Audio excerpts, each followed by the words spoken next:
ಪಶ್ಚಿಮ ಬಂಗಾಳದ ವಿಧಾನಸಭಾ ಚುನಾವಣೆಗೆ ಮುನ್ನ ಬಂಗಾಳದಲ್ಲಿ ದೇವಾಲಯ ಮಸೀದಿ ರಾಜಕೀಯ ಭುಗಿಲೆದ್ದಿದೆ.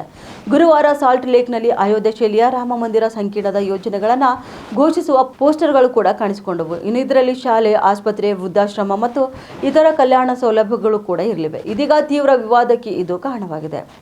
ಇನ್ನು ಸ್ಥಳೀಯ ಬಿಜೆಪಿ ನಾಯಕ ಮತ್ತು ಮಾಜಿ ಸ್ಥಳೀಯ ಘಟಕದ ಅಧ್ಯಕ್ಷ ಸಂಜಯ್ ಪೋಯ್ರಾ ಅವರ ಹೆಸರಿನಲ್ಲಿರುವ ಪೋಸ್ಟರ್ಗಳು ಸಿಟಿ ಸೆಂಟರ್, ಕರ್ಣಮೊಯಿ ಮತ್ತು ಬಿಧಾನ್ ನಗರದ ಹಲವಾರು ಪ್ರಮುಖ ಪ್ರದೇಶಗಳಲ್ಲಿ ಕಾಣಿಸಿಕೊಂಡಿವೆ. 4 ಬಿಘಾಗಳ ಜಮೀನಿನಲ್ಲಿ ಅಯೋಧ್ಯೆ ರಾಮ ಮಂದಿರದ ರಚನೆಯನ್ನು ಹೋಲುವ ರಾಮ ಮಂದಿರವನ್ನು ನಿರ್ಮಿಸಲಾಗುವುದು ಎಂದು ಘೋಷಣೆ ಮಾಡಲಾಗಿದೆ.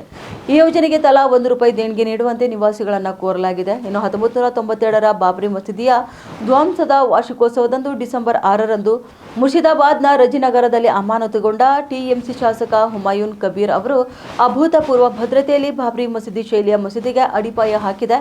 ಇನ್ನು ಕೆಲವೇ ದಿನಗಳಲ್ಲಿ ಈ ಬೆಳವಣಿಗೆ ಸಂಭವಿಸಿದೆ ಎಂದು ಹೇಳಿದ್ದಾರೆ. ಉತ್ತರ ಕರ್ನಾಟಕ ನ್ಯೂಸ್, ಇದು ಕನ್ನಡದ ಉಸಿರು.